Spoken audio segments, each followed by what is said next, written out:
We know that covariance tells us information about the relationship between x and y, but it's got a funny sort of scale. Its scale is a product of the units for x and y. If we're talking about height and weight in kilograms, in centimeters and kilograms, then the units for covariance are kilograms by centimeters, whatever that means. So it's kind of a bit weird to interpret in terms of the scale that it's on. So something we often do is calculate a correlation coefficient, divide by the standard deviation of x and the standard deviation of y. And we call that the correlation coefficient. You can actually think of that as the covariance of the z-scores of x and y. That's another way of looking at it. The good thing about this coefficient is the correlation coefficient is it has no units. It's always between -1 and 1.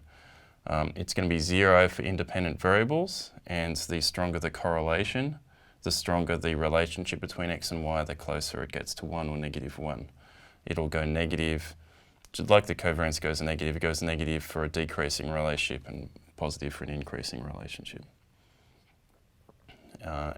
Linear relationships, it's good at detecting linearity. So here's a few examples of that.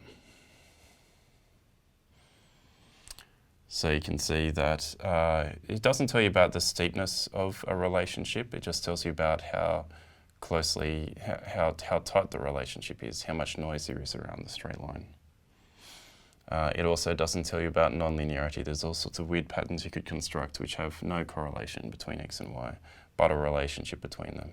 The simplest is a quadratic one. There's lots of other examples you could do as well.